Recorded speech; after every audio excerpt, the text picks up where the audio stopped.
we want to say to you, it's not a matter of changing the circumstances to make them go away. It's a matter of changing your focus to make them go away.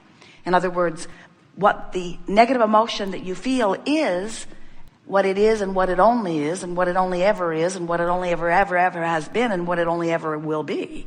What negative emotion only is your active vibration that is contrary to your larger active vibration. And what we mean by that is you were source energy before you came into this body. You know that? And you're still mostly source energy even though you're in this physical body. You are non-physically bigger and more than you are physically. But there are two vibrational aspects to that which you are. Sometimes humans call that source or soul or God. We refer to it as your inner being or your inner beingness or the source within you. But that non-physical energy, that larger part of you, exists at all times. Now, sometimes some of that energy is focused into a physical body like you. And when that happens, there is the potential of two vibrational vantage points going on. And if there is a big variance between those vibrational vantage points, you don't feel so good. In other words, who you really are as source energy is one who loves always, only, ever. And when you find someone to hate, and there are a lot of rascals out there, a lot of rascals doing dastardly deeds, as you focus upon those and you feel hatred or anger toward them, you do something that the source within you does not do. Now, many humans have been trying to convince God to be as mean and angry as they are. Some have even put words in God's mouth. Some have turned God into a vengeful God. And we want you to understand that's man's out of the vortex perspective of something that is not. In other words, when man speaks of a vengeful God, it's because he's looking through vengeful glasses, his own vengeful glasses. Because you cannot set your radio dial at 6:30 a.m. and hear what's being broadcast at 98.7 FM. The frequencies have to match up. So when you feel anger, when you feel fear, when you feel depression, when you feel frustration, you're feeling those emotions because what you're focused upon has you vibrationally departed or separated. That's too strong of a word, but pinched off from. You're at a different vibrational frequency than the source energy that is really you, and that's why you are suffering the resistance or the pinching offedness. So negative emotion is what happens. For example, you're sifting through life and you don't have enough money, let's say. So you ask for more. And boy, have you ever been doing that? Asking. There's a veritable fortune amassed for you in your vibrational reality, in this vortex of expansion and freedom and joy. There is this veritable financial fortune that is amassed because of your asking and asking and asking. And the non-physical part of you stands as the beer, as the owner, as the holder of all of that financial abundance, holding steady that signal so that you can feel your way into vibrational alignment with it. So when you feel optimistic, you're moving in the right direction. Pessimism, the wrong direction. When you're financially afraid, you're far from alignment. When you're hopeful, you're right on the verge of manifestation. And if you hang around in hopeful attitude for just a little while, this vortex that law of attraction is managing will take you right in and make a believer out of you. In other words, you don't have to hope very long in that almost aligned vibrational stance before the vortex takes you in and gives you evidence of your alignment. And then you believe. Briefly. You do that often enough, you get into hope often enough, you'll become a believer often enough that you will come to know your financial well-being. Now, we could give you that same analogy, whether your body is sick and you're asking for wellness, or you're missing a lover and want one, or you've got an ornery lover and would like one that's more congenial. In other words, whatever it is that you're living is causing you to ask all day, every day. And we so much want you to know that when you ask that it is given, that we've written a book and given it the title. Here it is. Proof. When you ask, it is given. But it's not just that it is given. It is that it becomes. It vibrationally becomes. Now, many of you say, big deal. It's vibrationally become, but can I spend it? And we say everything that you know as this earth spinning in this orbit, even the people upon it and the animals upon it, all of that was a vibrational reality at one time. Everything that becomes manifest is first a vibrational reality. So when you begin to understand the power of this vibrational reality, that's what we're going to work on together here today. We're going to convince you. We're going to give it everything that we and Esther have. We are going to convince you that this vibrational reality is where it all is. We want, by the end of this gathering, for you to know, as we know, that what you are calling reality is old news. By the time it's manifested, even if you just got that new car today, it's old news. Because by the time it's manifested, you have long come into alignment with it, you see. Where it's really at, the fresh, new, expansive you is in this vibrational reality. And you know how you know? When you're moving toward it, you feel great. When you're moving away from it, you feel awful. When you are in vibrational sync with your vibrational reality, even before it is manifested, you feel wonderful. And do you know? Everything that you want, whether it's a material object, a state of being, a state of mind, whether it's a relationship, a pile of money, a material object, every single thing that you or anyone has ever wanted, you want for one reason and one reason only. You think you will feel better in the having of it. You think you will feel better in the having of it. You think you will feel better in the having of it. Think about the feeling of love. Think about coming together. Sometimes you have to think back to the beginning of your relationship. Think about that newfound being in love. You know that feeling of being in love? Do you remember that feeling of being in love? It wasn't about stuff. It wasn't about places. It was about how you felt. It was about how you felt, and you associated it with this person that you were feeling that way about and who was feeling that way about you.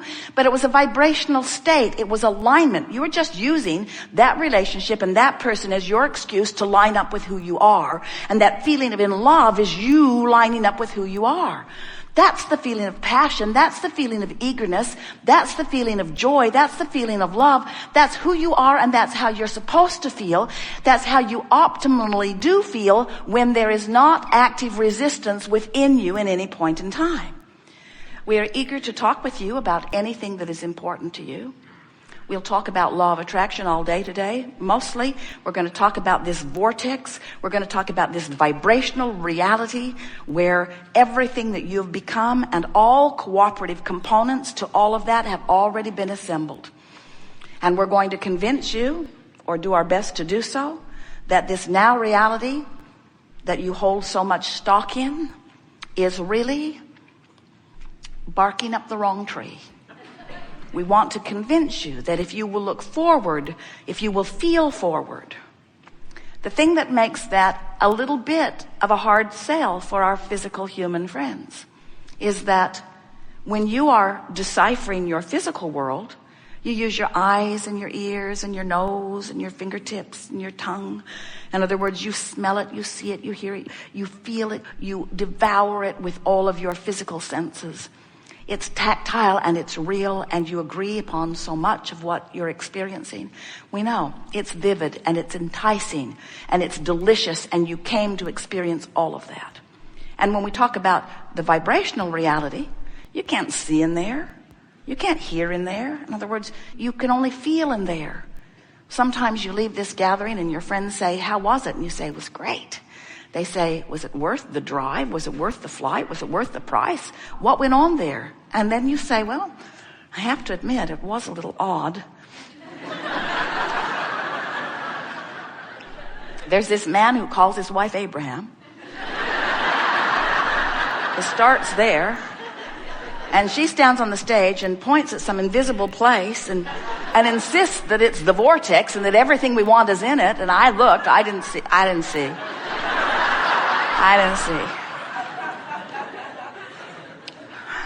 But when you accept this vibrational reality and you show yourself the realness of it by feeling yourself into it, and you let the feeling of love call you, you let the feeling of clarity call you, you care about how you feel. You care about how you feel so much that you contour your thinking to the thoughts that feel the best until you begin to chronically offer thoughts that feel good to you. Then what happens is, from inside this vortex, things begin to occur to you. You get inspiration. Ideas occur to you that when you act on, manifest into wonderful things. All things manifest. But they're in the vortex in a place that you can't hear them or smell them or see them or taste them or touch them first, you see. And so that's really the hurdle that we have to accomplish with most of our physical friends. We have to convince you that if you will consistently feel your way into alignment, that then you will become one of the chronic cooperative components to your own desires. And when you are consistently a cooperative component, when you're on the same wavelength of your own desires, those desires must manifest into your experience. But here's the tripping point for so many of you. If you say, all right, I'll play your silly game, I'll accept the reality of whatever that is that you're pointing at, and I'll feel my way, I'll reach for thoughts that feel better, I'll tune myself vibrationally to the source within me, I will line up vibrationally, because then the things I want will manifest into my reality. Now you've tripped yourself up again, because what you're saying is, I have this thing that isn't that I want, and I'm willing to do this stuff in order to get this thing that isn't. As long as your attention is upon this thing that isn't, you can't get into the vortex. And unless you get into the vortex and are in alignment with the vibrational aspect of it, it cannot become a reality. So that's why we want to convince you, go for the love, go for the clarity, go for the fun, go for the good feeling.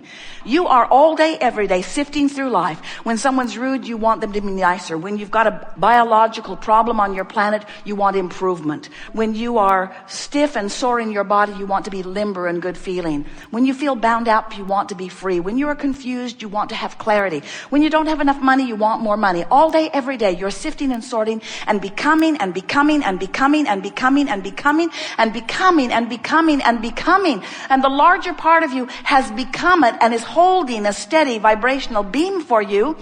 And you can tell whether you're up to speed with it or not. And it has nothing to do with you not having that relationship you think you want, or not having that car you think you want, or that whatever it is. Your negative emotion is not about the absence of the manifestation. It's about the absence in the moment of the alignment with the expanded version of you. You must keep up with you if you are to be the joyful being. And by keeping up with you, we mean keep up to speed vibrationally, not with your stuff. We are pretty sure that someday we will hold a seminar and there will be hundreds of thousands of people online listening, and the subject will be demanifestation of all this stuff. Because the more you gather and try to make important and hold unto you, the less free you feel, you see. Because your joy is in alignment with the fullness of that which you have become, not alignment with the stuff that you use in order to exaggerate your effectiveness or your power. Again, don't misunderstand. We want you to have all that stuff. We want your body to feel good and look good.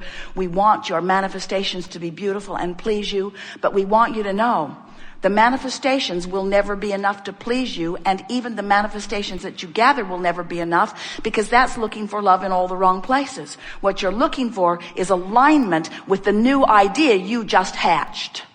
That's what you're looking for. Alignment with the new idea you just hatched. Nothing is more exhilarating than coming into alignment with that new idea. Anytime you're poking around at a question or a problem, and as that question or problem is coming into focus, the solution is coming into equivalent focus. Isn't that all part of the process? That's the thing that we want you to understand. We want you to devour the contrast that you are living. We want you to feel as proud of your question or your problem as you feel when the solution is revealed to you and you get it, because it's all part of the expanding process.